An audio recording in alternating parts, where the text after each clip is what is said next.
السلام علیکم ناظرین، کیا پاکستان تحریک انصاف کے انتخابات کو الیکشن کمیشن آف پاکستان قبول کر لے گا؟ کیا ان انتخابات کے خلاف جو شکایات جائیں گی اس پہ پی ٹی آئی کو دوبارہ انتخابات کروانے پڑ سکتے ہیں؟ اور دوسرا، کیا اب بلے کا نشان تحریک انصاف کو نہیں مل سکے گا کیونکہ آج کے انٹرا پارٹی الیکشن پر بڑے اعتراضات اٹھے ہیں اور ان اعتراضات کرنے والی جماعتوں کے ہاں اپنے ہاں انتخابات کیسے ہوتے ہیں؟ یہ بھی ایک بڑا اہم سوال ہے۔ اور اس کے ساتھ ساتھ کیا بیرسٹر گوہر علی خان کا انتخاب بھی عمران خان صاحب کے لیے ضروری تھا، یا پارٹی کے دیگر رہنما جس میں چودھری پرویز الہی جیل کاٹ رہے ہیں، جس میں حامد خان صاحب ان کے درینہ ساتھی ہیں، درینہ کارکن ہیں، کسی اور نظریاتی کارکن پر نگاہ نہ پڑی تو بیرسٹر گوہر علی خان کا انتخاب بھی کر لیا گیا۔ اس کے ساتھ ساتھ کیا تحریک انصاف کے انٹرا پارٹی الیکشن کے بعد اب پارٹی کے اندر گروپ بندی ہوگی یا نہیں ہوگی؟ یہ بہت اہم سوالات ہیں جس پہ آج سارا دن بات چیت بھی کی جاتی رہی ہے اور سارا دن یہ تنقید کی جاتی رہی ہے کہ تحریک انصاف کے جو انتخابات ہیں یہ بالکل جو ہیں وہ غیر قانونی طریقے سے کیے گئے، نہ کوئی ووٹرز کی فہرست تھی اور نہ ہی جو کسی کو یہ آگاہ کیا گیا کہ کوئی اپنے پیپرز جمع کروائے، بلکہ جو لسٹ اڈیالہ جیل سے آئی اسی کے مطابق تمام اناؤنسمنٹ کر دی گئی۔ عمران خان صاحب نے چند روز پہلے بیرسٹر گوہر علی خان کا انتخاب کیا تھا کہ وہ پارٹی کے اب چیئرمین ہوں گے، کیونکہ الیکشن کمیشن آف پاکستان نے پابند کیا تھا تحریک انصاف کو کہ وہ اپنے انٹرا پارٹی الیکشن کروائیں گے۔ اس کے ساتھ ساتھ عمر ایوب اور دیگر جو عہدیداران صوبائی لیڈرشپ ہے، اس کا بھی انتخاب کا فیصلہ اڈیالہ جیل میں ہی ہو گیا تھا اور اس کے بعد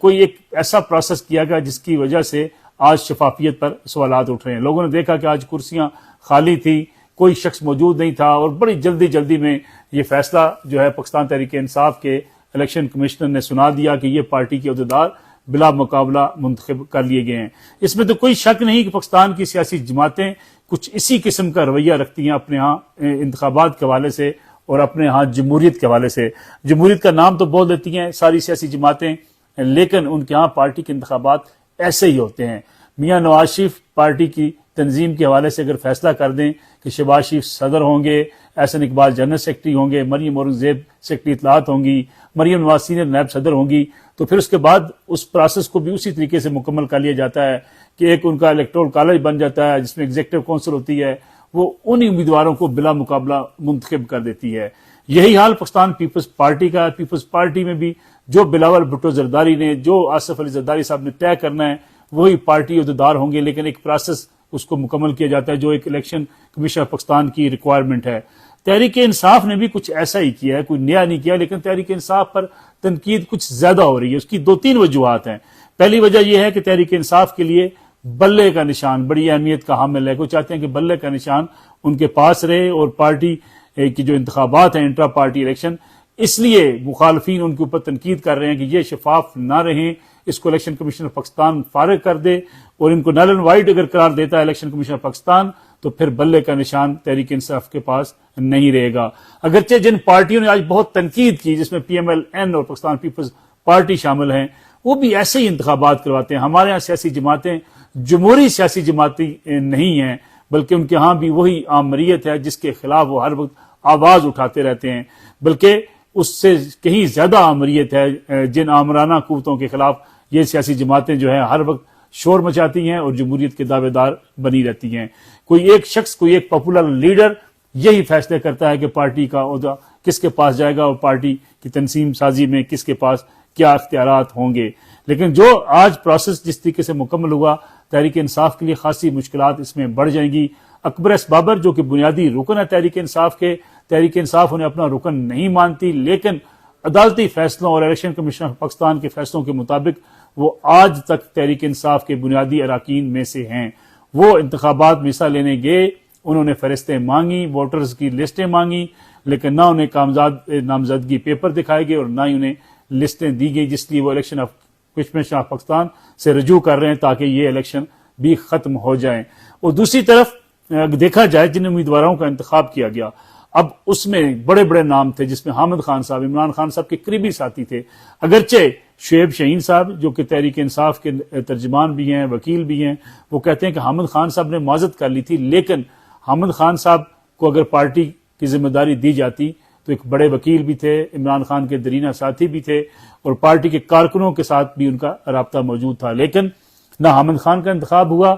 نہ جیل میں بیٹھے ہوئے چودھری پرویز لائی کا انتخاب ہوا۔ دلیل یہ دی جا سکتی ہے کہ چودھری پرویز لائی تو پارٹی کے صدر ہیں، لیکن ان کو صدر کے حوالے سے بھی ان کے پاس کیا اختیارات ہیں یہ تحریک انصاف کے کارکنان بھی بخوبی جانتے ہیں۔ لیکن اگر یاسمین راشد جو ہیں وہ جیل میں موجود تھی، انہیں پنجاب کا صدر بنایا جا سکتا ہے، تو پارٹی کے عبوری چیئرمین کے لیے پرویز لائی کا انتخاب کیوں نہیں کیا گیا؟ گویا اس وقت نظر یہ آتا ہے کہ چودھری پرویز لائی پر بھی عمران خان صاحب کو اعتماد نہیں ہے، اگرچہ انہوں نے بڑی قربانی دینے کی کوشش کی ہے، جیل بھی کاٹی ہے، رہائی کے بعد بار بار گرفتار بھی ہوتے ہیں، لیکن عدم اعتماد اب بھی اپنی جگہ پر موجود ہے کہ چودھری پرویز لائی کو نہ صرف عمران خان بلکہ پاکستان تحریک انصاف کی کارکنان بھی ان کو ماننے کو تیار نظر نہیں آتے ہیں۔ اب بیرسٹر گوہر علی خان کا انتخاب کیوں ہوا؟ بیرسٹر گوہر علی خان کہ جو پچھلے سال پاکستان پیپلز پارٹی سے آئے پی ٹی آئی میں، پی ٹی آئی کے پاس اپنے نظریاتی کارکنوں کی ایک لمبی فہرست ہونے کے باوجود ان کے لیے قربانیاں دینے والے، اگرچہ کچھ لوگ گرفتار ہیں،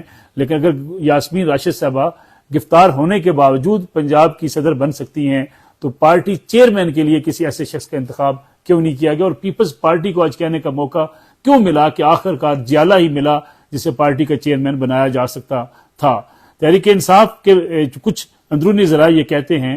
کہ ان کی اہلیہ بشرا بی بی اور ان کی بہنوں کے مابین جو ہلکی سی ایک دراڑ تھی اس کو ختم کرنے کے لیے بھی یہ فیصلہ کیا گیا، اور دوسرا عمران خان صاحب بھی چاہتے تھے کہ ایک ایسا شخص ہو کہ جو کمزور ہو، جیسے کہ عثمان بزدار صاحب کا انتخاب بھی اس لیے کیا گیا تھا کہ وہ ایک کمزور وزیر اعلیٰ تھے، ان کی کوئی اپنی رائے نہیں تھی، کوئی ان کی اپنی سوچ نہیں تھی، اس لیے بیرسٹر گوہر علی خان پارٹی میں نووارد بھی ہیں، پارٹی میں نئے بھی ہیں، اور عمران خان صاحب کی طرف سے اس لیے انہیں نامزد کیا گیا کہ ان کی پارٹی کے اندر بھی کوئی حیثیت نہیں ہے، نہ پارٹی میں ان کے اثر رسوخ ہے، نہ پارٹی کے اندر وہ اپنی جڑیں جما سکتے ہیں، نہ پارٹی کے اندر کوئی اپنا ایک دھڑا مضبوط کر سکتے ہیں، لہذا جب بھی انہیں فارغ کرنا پڑے گا آرام سے فارغ کر دیا جائے گا، نہ ان کے کوئی ساتھ جائے گا، نہ ان کو کوئی گروپ بنے گا، نہ وہ دھڑے بندی بنا سکیں گے، نہ ہی پارٹی کے اندر وہ کردار ادا کر سکیں گے۔ تو گویا ایک ڈمی شخص کو اسی لیے پارٹی کی جو ہے وہ چیئرمین شپ پہ آج فائز کر دیا گیا۔ دوسری طرف دیکھا جا رہا ہے کہ جو خاص طور پہ جو اس وقت تنقید کرنے والے ہیں پی ٹی آئی کے انتخابات کے اوپر، وہ کہتے ہیں کہ اگر تحریک انصاف وہ طریقہ کار اختیار کر لیتی جو دیگر سیاسی جماعتیں کرتی رہی ہیں، مثال کے طور پہ پی ایم ایل این نے اپنے انتخابات کروائے، ایک ایگزیکٹو کونسل بنائی، پھر کاغذات نامزدگی جمع کروائے، پھر ان کے خلاف کاغذات نامزدگی جمع کروائے گئے، ایک پروسیس کو اختیار کیا گیا، اگرچہ طے شدہ پروسیس تھا لیکن قانون اور آئین کے تقاضے پورے کرنے کے لیے یہ انتخابات کروا کر بلا مقابلہ تمام عہدیدار منتخب کر لیے گئے تھے، جس میں شہباز شریف صاحب پارٹی کے صدر بنے تھے۔ لیکن دوسری طرف تنقید کرنے والے یہ کہتے ہیں کہ اس وقت مسئلہ عمران خان صاحب سے بلے کا نشان چھیننا ہے، تو ماضی میں بھی اسٹیبلشمنٹ سے لڑتے ہوئے مسلم لیگ نون بھی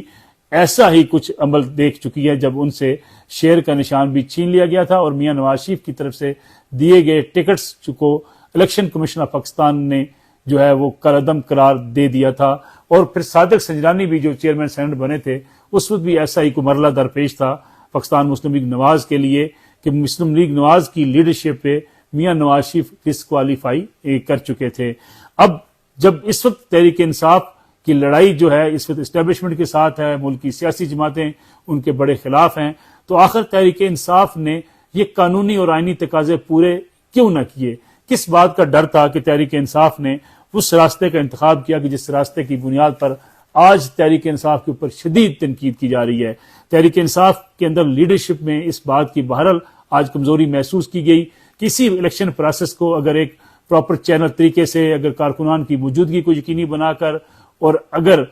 تمام جو ان کے کونسل ممبران بنا کر انتخاب کا طریقہ کار اختیار کر لیا جاتا تو شاید پی ٹی آئی اتنی تنقید کی زد میں نہ ہوتی۔ اور دوسرا سب سے اہم مرحلہ جس کا سامنا تحریک انصاف کو کرنا پڑتا ہے، تحریک انصاف نے اتنی ہائپ کریٹ کر رکھی ہے ملک کی دیگر سیاسی جماعتوں کے خلاف کہ وہاں خاندانی سیاست ہے، وہاں پہ عہدیدار چنے نہیں جاتے بلکہ وہاں نامزد کیے جاتے ہیں، اس لیے اس بیانیے کے بعد عمران خان صاحب کو زیادہ تنقید کا سامنا ہے کہ عمران خان صاحب جو بات کہتے ہیں دیگر سیاسی جماعتوں کے لیے اس کا اپنی پارٹی کے اندر آخر اطلاق کیوں نہیں ہو سکتا؟ آج کا دن تحریک انصاف کے لیے انٹرا پارٹی الیکشن میں کامیابی تو قرار دیا جا رہا ہے، لیکن یہ مسئلہ بڑا مشکل اور اگلا مرحلہ اور بھی مشکل ہوگا کہ کیا تحریک انصاف کے ان انٹرا پارٹی انتخابات کو ویلڈ قرار دیا جائے گا، اور اگر ویلڈ قرار نہیں دیا جاتا تو ان انتخابات کو کالعدم قرار دینے کے بعد تحریک انصاف کے پاس راستہ کیا بچے گا؟ راستہ انتخابی نشان کھونے کا اور پھر یا دوبارہ انتخاب کروانے کا۔ مشکل مرحلے اب بھی ہیں۔ تحریک انصاف کی قیادت نہ سر جوڑ کر بیٹھنے کو تیار ہے، نہ جائزہ لینے کو تیار ہے، نہ یہ سوچنے کو تیار ہے کہ اگر لڑائی میں انہیں اپنے آپ کی ہاں شفافیت پیدا کرنی ہے اور تھرو پراپر چینل جو ایک سسٹم موجود ہے اس کے مطابق اگر چیزیں اپنی وہ شفافیت کے ساتھ رکھیں گے تو شاید آج اتنی بڑی تنقید کا سامنا انہیں نہ کرنا پڑتا۔ لیکن مسئلہ وہیں پہ آن کھڑا ہوتا ہے کہ اس وقت عمران خان صاحب اگرچہ جیل میں ہیں لیکن ان کی رائے کے سامنے تحریک انصاف کی لیڈرشپ خاموش دکھائی دیتی ہے، نہ کوئی رائے کا اظہار کر پاتا ہے اور نہ کوئی اختلاف کی جرت رکھتا ہے۔ اور یہی صورتحال تحریک انصاف کو روز بروز مشکلات کی طرف لے جاتی ہوئی دکھائی دیتی ہے۔